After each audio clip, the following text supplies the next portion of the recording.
안녕하세요. 서울통정형외과의 김장훈 원장입니다. 제가 또 카메라를 켰다는 건 오늘도 환자분들이 찾아주시지 않는 시간이 많다는 거겠죠? 자, 그렇다면 오늘은 소아의 골절이 얼마나 어려운지 한번 알아보려고 합니다. 첫 번째 케이스 보여드릴게요. 첫 번째 케이스는 12살 남자친구입니다. 어디가 골절인지 아시겠나요? 이제 동그라미가 쳐져 있는데 골절선이 안 보이는데 라고 생각하고 계시죠? 그러면 정상 반대쪽 손가락을 보여드릴 겁니다.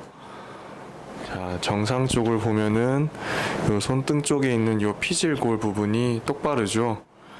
다시 아까 전에 골절된 부분을 보면은 피질골이 이렇게 꺾여 있는 거를 볼 수 있습니다. 그쵸? 네, 어린아이들은 골절선이 이렇게 보이지 않는 경우가 많습니다. 불안정 골절, 나무줄기 골절, 그린스틱 프랙처라고 하는데요.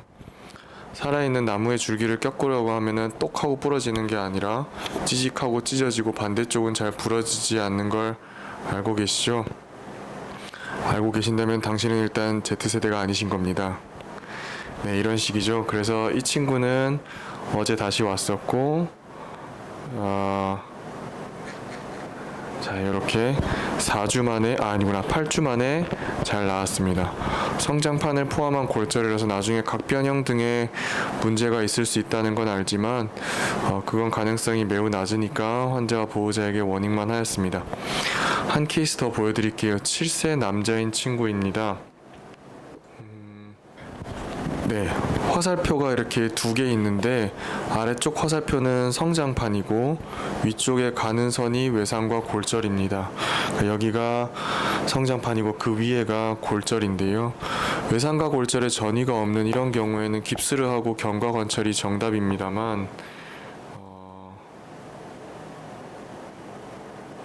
이렇게 이 친구 같은 경우에는 2주 만에 이렇게 전이가 발생해서 수술을 고려하시라고 하고 대학병원으로 리퍼를 보내드렸어요.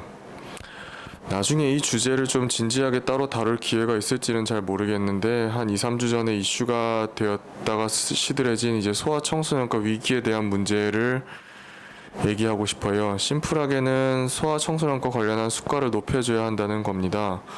사실 오늘 다루었던 두 케이스 모두 다른 병원에 들렀다가 왔었고 골절이 없다고 한 상태에서 왔어요. 한쪽은 응급실이었고 다른 쪽은 정형외과 병원이었죠.